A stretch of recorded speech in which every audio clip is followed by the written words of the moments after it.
Assalamualaikum warahmatullahi wabarakatuh. Bismillahirrahmanirrahim. Alhamdulillahirabbil alamin. Wassalatu wassalamu ala asyrafil anbiya'i wal mursalin wa ala alihi wa sahbihi ajma'in. Amma ba'du. Segenap para alim ulama yang saya muliakan, para kiai, para guru, para tokoh masyarakat, lembaga studi Islam Al-Ashiratu Al-Karimiyah, pengasuh dan jajarannya yang saya hormati, bapak-bapak, ibu-ibu, hadirin hadirat sekalian yang berbahagia. Sebelumnya saya memohon maaf merusak acara ini. Seharusnya saya nanti setelah pembacaan Al-Quran sambutan-sambutan, tetapi karena kondisi badan saya yang kurang sehat, saya tadi izin sama khadimul majlis untuk tidak hadir. Tetapi kata beliau, hadir saja walaupun setor muka. Jadi tenggorokan saya ini sudah demo mulai kemarin, Pak.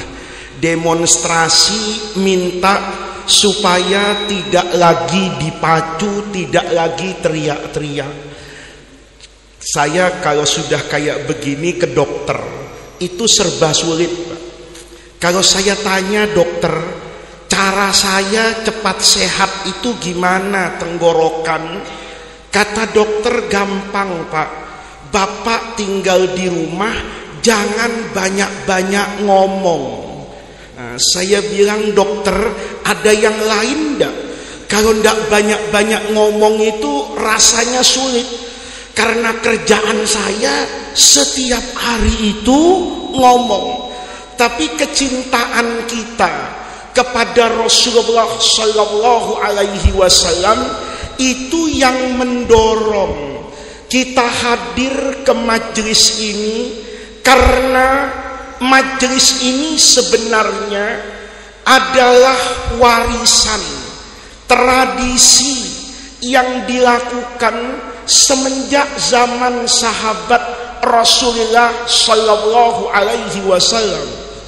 Sekarang ini kadang-kadang ada orang karena kurang ngaji, kurang datang ke majelis, berguru dengan guru yang benar, itu sekarang suka ada orang Islam tapi sedikit-sedikit itu protes.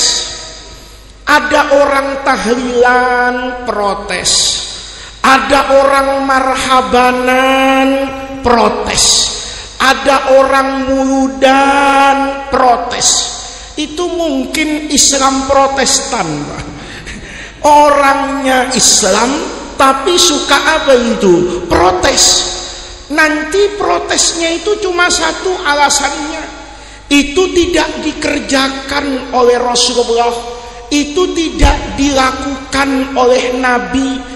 Karena tidak dilakukan oleh Nabi, maka hukumnya bid'ah. Nah, itu kadang-kadang saya juga kaget itu. Bid'ah itu kenapa sekarang jadi hukum? Kalau orang ngaji beneran di pesantren, orang ngaji beneran di Al-Ashiratu Al-Karimiyah, itu tahu, Pak, kalau bid'ah itu bukan hukum. Orang yang ngaji usulul fiqhi itu tahu bangunan hukum dalam Islam. Ngaji kemana saja itu mesti dua. Ada yang namanya ahkam taklifiyah, ada yang namanya ahkam wad'iyah. Taklifi itu kalau melihat subjek orang yang akan mengerjakan pekerjaan itu. Kalau yang namanya wad'iyah itu melihat pekerjaan tersebut. Makanya Bapak, saya rasa semua orang dengar kalau hukum Islam misalnya yang ahkam taklifiyah itu tidak akan keluar dari 5. Yang pertama wajib, yang kedua sunnah atau mandub, yang ketiga mubah, yang keempat makruh, yang kelima haram. Hukum itu cuma itu, Pak. Kalau melihat saya mengerjakan apa, buat sayanya itu tidak akan keluar dari 5 tadi. Nanti pekerjaannya itu dilihat, pekerjaan ini benar apa enggak. Dilihat ada namanya syarat, ada namanya rukun, ada namanya azimah, ada namanya rukhsah. Nanti kalau sudah belajar apa itu syarat, apa itu rukun, apa itu azimah, apa itu rukhsah, Bapak bisa tahu tuh pekerjaan tadi hukumnya sah, hukumnya tidak sah, hukumnya rusak dari awal. Itu namanya hukum. Jadi kalau Bapak ngerjakan apa saja, itu sebetulnya bisa kena hukum cuman salah satu dari yang 5. Apa saja. Contoh misalnya wudu. Wudu itu tidak ada hukumnya. Hukumnya wudu itu bergantung wudu itu mau Bapak pakai apa.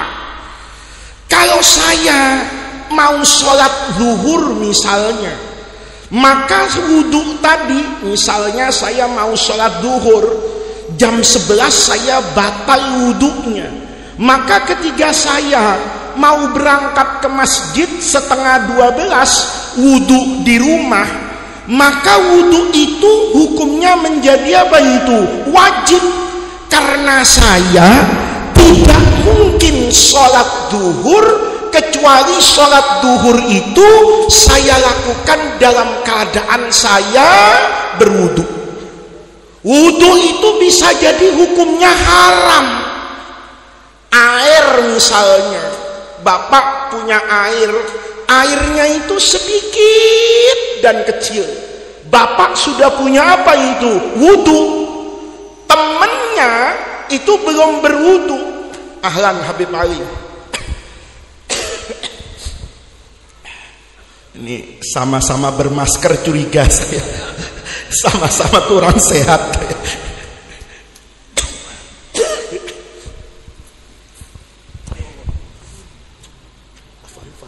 Saya lanjutkan sebentar.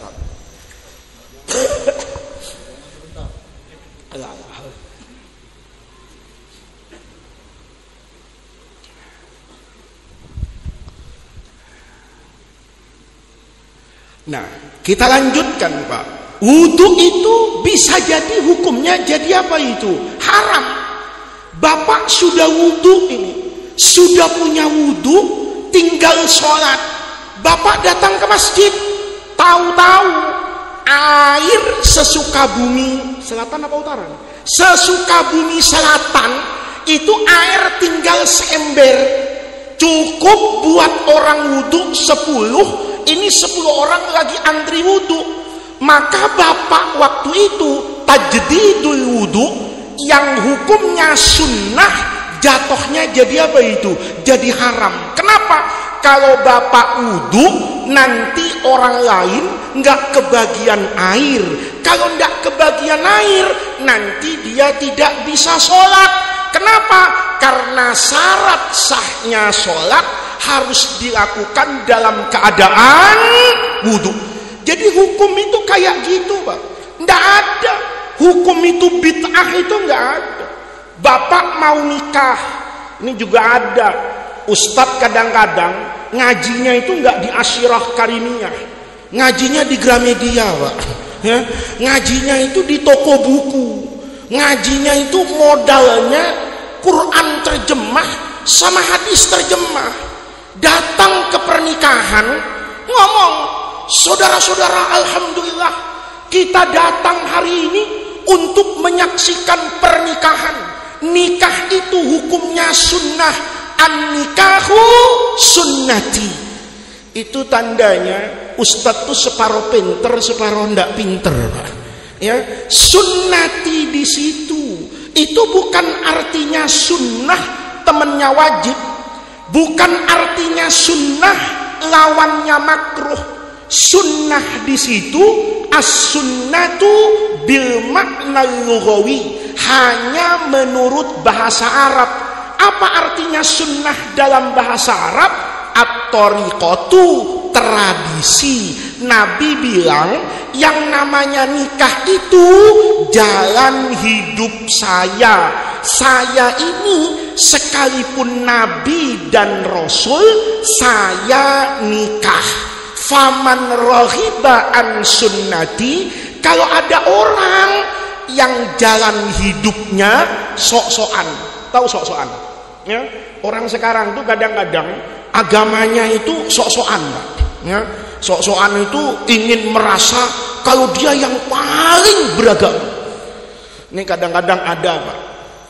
Kita sholat di bandara, pesawat saya mau boarding 15 menit lagi. Saya di bandara itu sering sholat itu. Kalau kebetulan sudah ada imamnya, saya nunggu dulu ini. Setelah baca Fatihah, imam ini mau baca apa? Kadang-kadang, Pak, ada imam itu di terminal, silakan.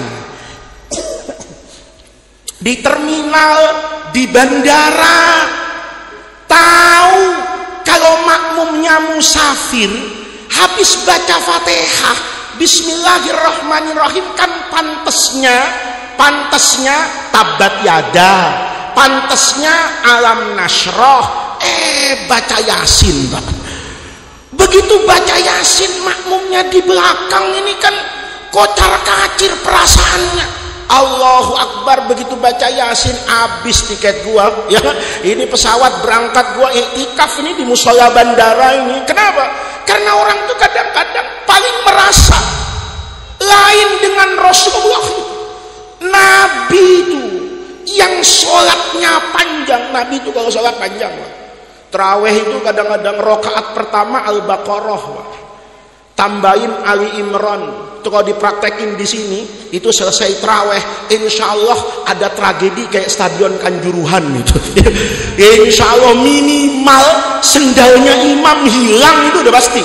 Gua umpetin nih sendal imam biar kapok kagak datang lagi, kan begitu. Nabi kalau sholat tuh luar biasa khusyuknya. Tapi hebatnya Rasulullah itu Nabi yang sholatnya khusyuk. Kalau mau sholat tiba-tiba diskon.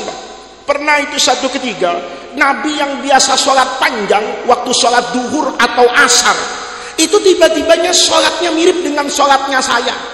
Nggak mirip dengan sholat bapak-bapak, mirip dengan sholat saya. Rokaat pertama baca inna a'toina, rokaat kedua baca kulhu. Itu sholatnya Muhammad Faiz. Kalau sholatnya Muhammad Sallallahu Alaihi Wasallam, itu sholat duhur minimal satu rokaat itu yaqra'u miqdar ma yaqra'u minna khamsina ayat, 50 ayat dibaca sama Nabi. Sujud, rukunya kayak begitu, iktidalnya kayak begitu, rukunya kayak begitu. Tiba-tiba satu kejadian, Nabi sholat diskonnya 90%. Kata sahabat, ya Rasulullah, tadi kok sholatnya panjang? Kata Nabi, kak sholatnya pendek. Kata Rasulullah, saya tadi mau sholat panjang, sama kayak kemarin. Tapi begitu saya baca Fatihah, saya dengar ada suara bayi nangis di belakang. Kata Nabi, saya tidak mau mendatangkan fitnah, ujian, cobaan buat ibunya yang mungkin makmum saya, yang itu tidak perlu. Kata Nabi, saya cepetin sholatnya. Itu Nabi khusyuk sholat, tapi masih ingat dengan perasaan ibu yang jadi makmum kalau anaknya itu nangis. Kita ini ada miripnya juga sama Nabi. Sholat biasanya yang mau panjang dipendekin. Kapan kita mendekin sholat? Kalau bininya goreng ikan gurame. Begitu Allahu Akbar, sedep juga ini baunya. kalau saya tidak selesai cepat-cepat habis ini kan, kita begitu kan. Nah ini bapak-bapak hadirin hadirat sekalian, itu Rasulullah ngasih yang namanya apa itu? Hukum. Nikah itu sunnati, nikah itu tradisi jalan hidup saya.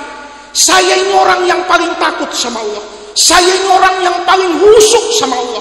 Tapi kehusyukan saya itu tidak mengesampingkan kemanusiaan saya. Manusia itu apa? Mesti senang sama perempuan. Biar kiai ada janda cakep ngelirik pak. Ngelirik pak, kalau ada kiai ngelihat cewek cakep itu terus nempel tidak ada setrumnya, itu belum tentu soleh pak. Mungkin kabel-kabel kiainya udah putus itu. Tapi semua orang ngelihat itu pasti hubbus syahwat. Di situ Rasulullah bilang, saya ini paling takut sama Allah, tapi saya tetap menikah. Maka nikah itu hukumnya bukan sunnah, bisa jadi wajib. Bapak punya uang, punya kemampuan, kalau lihat perempuan bawaannya kepengen nerekam, maka nikah hukumnya wajib. Nah itu namanya hukum. Gak ada yang namanya hukum itu bid'ah itu ya baru hari ini. Ini apa hukumnya bid'ah, ini apa hukumnya bid'ah. Yang lebih sedih lagi saya, itu yang namanya sunnah. Sekarang sunnah itu ditempel-tempelin seenak-enaknya. Sekolah sunnah, travel sunnah, celana sunnah. Anehnya, tandanya sekolah sunnah itu celananya itu pendek pak, di atas mata kaki itu ikut sunnah Nabi. Kalau sunnah itu cuman mendekin celana kan gampang betul, asal beri gunting sudah ikut Rasulullah Shallallahu Alaihi Wasallam. Tidak begitu, tidak begitu. Bid'ah itu kan sama dengan dokter. Dokter itu kalau ada orang sakit itu kan diperiksa, oh penyakitnya ini, penyakitnya ini, cuma mau nandain. Bid'ah itu sama dengan firman Allah, badi'us samawati wal ardi. Bid'ah itu barang baru, tidak pernah ada. Apa yang tidak pernah ada di zaman Rasulullah itu tidak boleh kita kerjakan. Rasanya agama tidak begitu. Saya dulu di Masjid Nabawi itu pernah nyium Quran, mushaf itu. Dulu Saudi masih kaya tahun 90-an. Itu di Masjid Nabawi di dekat Raudhah, itu Qurannya mesti ada yang emas pak. Halamannya itu ada emas, kalau ditutup itu kelihatan kuning pak. Mahal harganya. Sekarang masih dijual mungkin 250 real lah kira-kira ya, mungkin 250 real, 1 juta lah. Itu bagus Qurannya. Saya baru dari Indonesia, yang waktu itu Quran cetakan Bandung itu kertasnya kayak kertas koran pak. Kadang-kadang kalau dipegang lama-lama sering dibaca hilang tintanya ya, karena harganya murah waktu itu. Begitu sampai pertama kali di Masjid Nabi, saya lihat Quran cetakan Majma' Malik Fahad tuh Mujamma' yang di Madinah itu bagus. Saya cium pak. Begitu saya cium, itu orang Saudi enak betul tuh narik kepala saya. Kata dia, ya akhi, haram. Saya tanya, kenapa haram? Karena Nabi tidak pernah cium mushaf. Ini separuh pintar, separuh bego begini lah. Nabi tidak pernah cium mushaf. Saya bilang sodakta, bener. Kalau ada riwayat Nabi pernah cium mushaf, pasti hadisnya hadis maudhu, hadis ngarang. Itu biasanya dulu kalau kita ngaji di pesantren, hadis ngarang tuh banyak di stasiun ya. Itu biasanya hadis ngarang di stasiun, itu buku-buku yang dicetak tipis, itu gambarnya orang disetrika di neraka, orang diapain itu nanti hadisnya itu macam-macam. Saya bilang Nabi itu betul tidak pernah cium apa itu? Mushaf. Di kuburan Rasulullah misalnya, Bapak pasti merasakan itu. Kita kadang-kadang ngusap dindingnya kuburan Nabi, itu dibentak. Saya kalau dibentak begitu, maduranya keluar. Gitu loh. Saya ndak ngalah itu. Begitu dibentak, saya tanya, kenapa? Haram ngusap-ngusap jendela. Saya bilang, agama itu bukan cuma pakai ilmu loh. Agama itu juga pakai rasa. Saya ini meluk tembok makamnya Rasulullah karena nggak ada Rasulullahnya. Kalau ada Rasulullahnya, ngapain temboknya saya usap-usap? Tangan Nabi saya cium. Saya itu ngusap tembok, itu kan ungkapan cinta. Kayak kita lah masih muda dulu, kalau terpisah dengan pacar, anak pesantren nih model kayak ini santri saya Pak, jadi kalau saya tunjuk-tunjuk enggak apa-apa. Ini santri saya dulu, itu di pesantren dipisah Pak. Yang laki biasanya kelasnya di sebelah kanan, yang perempuan itu kelasnya di sebelah kiri. Tapi yang namanya mata itu suka jatuh cinta. Kalau jatuh cinta sama teman perempuannya, itu jangankan ngelihat orangnya, ngelihat baju santri putri dijemur di lantai atas, tahu kalau itu bajunya teman yang cantik yang kita incer. Itu ngelihat bajunya aja udah apa itu? Udah apa itu? Udah seneng. Apa itu dosa? Kalau ngelihat baju perempuan terus timbul rasa kangen yang manusiawi, bukan kangen yang porno, kangen inget kayak begitu dosa, kan kejam betul agama. Yang kayak gitu biasa. Bapak yang pernah pergi jauh itu, saya dulu waktu sekolah itu tahun 90-an, itu kalau denger lagu Tanah Airku yang ciptaan Ibu Sud itu, yang biasa diputer TVRI jam 11 malam. Jadi bapak-bapak yang masih ingat itu tandanya tuanya sama saya ya. Ini kalau bapak-bapak itu kiai kolonial lah Pak. Tapi kalau yang milenial itu tidak tahu, itu denger kayak gitu Pak. Saya itu pernah sekali tahun 90-an di luar negeri ada radio saya itu dulu 13 ban. Zaman itu radio 12 ban itu hebat banget itu. Saya naik ke atas gedung Pak, yang tinggi banget. Radionya tuh antenanya saya panjangin. Itu kemudian nyangkut RRI Pak. RRI, saya ngadu di Madinah. RRI, begitu RRI denger lagu-lagu itu, saya di atas kota Madinah itu kayak ngelihat Monas Pak. Kenapa? Karena kantor RRI itu dekat Monas dulu. Iya kan? Begitu kan, ya Allah, itu suara dipancarkan dari sana, depannya Monas, ada air mancur. Kalau lurus itu ke HI, lurus dari HI ke Semanggi, Semanggi lurus Bundaran Senayan, belok kiri rumah saya. Kan gitu. Ingat sama ibu, ingat sama bapak, itu yang namanya apa itu? Ungkapan cinta.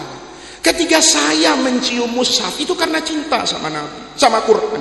Ketika saya misalnya mengusap dinding makam Rasulullah, itu ungkapan cinta, ungkapan kangen yang tidak tertahankan. Jangankan nabinya, jangankan orangnya, temboknya aja saya udah seneng. Beda sama sekarang. Sekarang kita sama orang mendingan nggak ketemu Pak. Kalau sama Nabi itu kan man ra'a wajhaka yas'ad. Dulu orang tuh kalau sakit perut, lihat mukanya Rasulullah sembuh. Kalau sekarang kita sehat nih, sehat walafiat, ngelihat kadang-kadang pemimpin saling lempar tanggung jawab soal orang mati di Malang. Saya yang sehat kadang-kadang mendadak mentret Pak, itu kadang-kadang ya. Itu bedanya kita dengan Rasulullah, cinta sama Nabi. Maka malam hari ini, dulu di Mesir itu, di Al-Azhar itu ada Syekhul Azhar, pemimpin Al-Azhar yang bukan orang Mesir. Tadi saya ingat ini karena ngomong sama siapa, Ustadz Rizki. Saya bilang dulu di Mesir itu ada alim besar, orang Tunis. Dulu pemimpin tertinggi Al-Azhar di era sebelum 50-an. Itu boleh bukan warga negara Mesir kalau punya kualifikasi keilmuan yang luar biasa.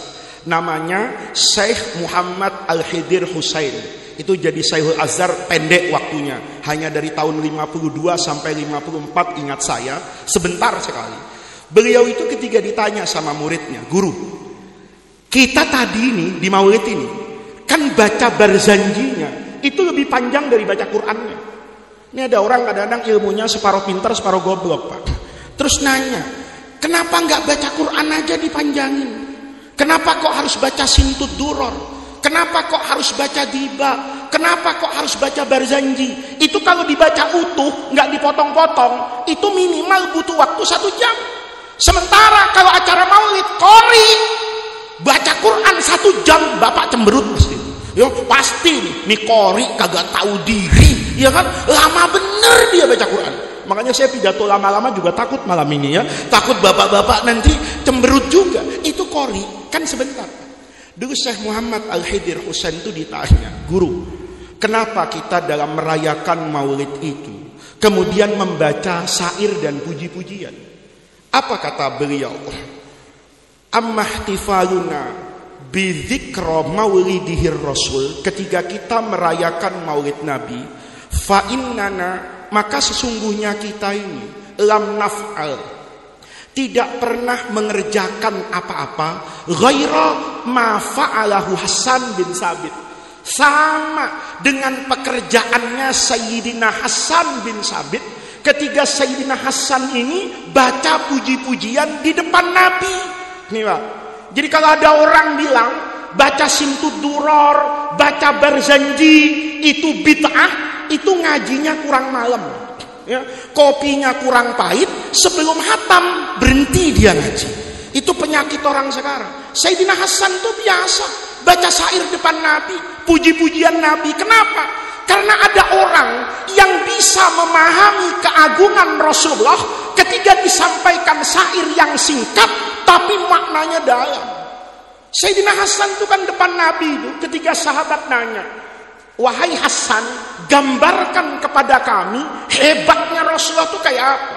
Sayyidina Hasan itu pendek aja. Wa ajmalu min kalam taraqattu aini wa ahsanu min kalam talidin nisa'u khuliqta mubarra'an min kulli aibin ka'annaka qad khuliqta kama tasha. Singkat itu. Kata Sayyidina Hasan, kalau kamu mau tahu hebatnya Rasulullah, wa ajmalu min kalam taraqattu aini, saya itu sepanjang hidupnya tidak pernah lihat orang yang gantengnya melebihi Rasulullah Sallallahu Alaihi Wasallam. Saya tidak pernah lihat perilaku orang yang lebih bagus dari Rasulullah. Saya tidak pernah lihat, dan saya heran seolah-olah perempuan itu tidak bisa melahirkan bayi yang sehebat Rasulullah. Khuliqta mubarra'an min kulli aibin, Nabi itu diciptakan tanpa aib. Ka'annaka qad khuliqta kama tasha, seolah-olah Nabi itu ketika mau diciptakan nego dulu sama Allah. Kita kalau mau bangun rumah kan nego tuh sama arsitek. Saya mau rumah modelnya kayak begini, modelnya kayak gini, depannya kayak rumah di Amerika tapi dalamnya kayak rumah Ciledug, misalnya begitu. Ya, Bapak juga begitu kan? Kalau lihat perempuan, Pak, kadang-kadang perempuan tuh ada yang cantik betul. Sayang, hidungnya kurang panjang. Kadang lihat ini orang sebenarnya ganteng, tapi kupingnya kayak gajah, terlalu lebar. Kan begitu. Ada orang cantik kalau diem, kalau ngomong medok jadi gak cantik lagi itu. Nabi itu cakep segalanya digambarkan dalam syair oleh Sayyidina Hasan bin Sabit. Itu menunjukkan bahwa maulid Nabi itu sama dengan apa yang dikerjakan oleh Sayyidina Hasan, membaca puji-pujian supaya orang selalu ingat dengan Rasulullah Sallallahu Alaihi Wasallam. Maka kita ketika mengerjakan maulid itu tidak ada bid'ah-bid'ahnya. Baca sholawat, baca Quran, kumpul, ngasih makan kalau ada, ya kan? Ya, kalau ada, ini nggak wajib, Pak. Yang di Jakarta itu sekarang kalau ada maulid nggak pakai makan, itu bisa viral, diomongin orang sedunia. Saya kadang-kadang jadi curiga, ya. Ini orang datang maulid ini cinta Nabi atau ingin memperbaiki gizi, kan gitu kan? Alhamdulillah selama maulid ini makanan terjamin. Orang Jakarta, Pak, cinta Nabi. Ada maulid itu sebelum subuh, Pak. Sebelum subuh, begitu sholat subuh, habis sholat subuh langsung tausiah, dapat makan, sarapan dia. Nanti duha ikut lagi maulid, makan lagi dia. Nanti asar mulutan lagi, makan lagi dia. Malam kadang-kadang saya itu pernah lihat orang curiga saya, Pak. Kemarin di Tanjung Priok, tapi ya nggak usah diomongin ya. Maulidnya tuh subuh-subuh, Pak. Selesai saya ceramah, orang tuh dibawain besek pulang. Tahu-tahu masjid tetangganya itu ngundang saya juga, Pak, waktu duha. Lalu orang itu datang lagi, Pak. Saya bilang ini buy one get one, ya. berkat subuh buat bininya, dia sarapan waktu maulid duha.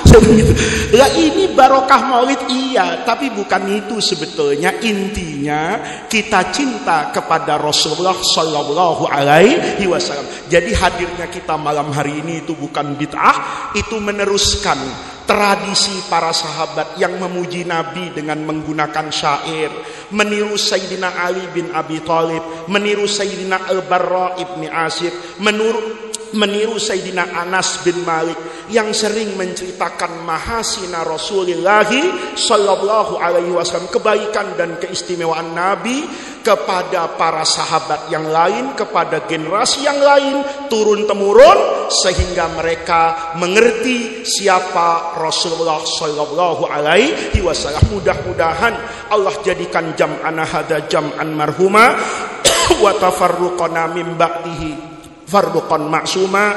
Mudah-mudahan hadirnya kita di majelis yang baik ini menjadi wasilah dan tawassul kita semua untuk mendapatkan khairat dunia wal akhirah. Rabbana atina min ladunka rahmah wa hayyi lana min amrina rasyada. Allahumma la tahrimna khaira ma indaka li syarri ma indana. Kurang lebihnya saya mohon maaf. Assalamualaikum warahmatullahi wabarakatuh.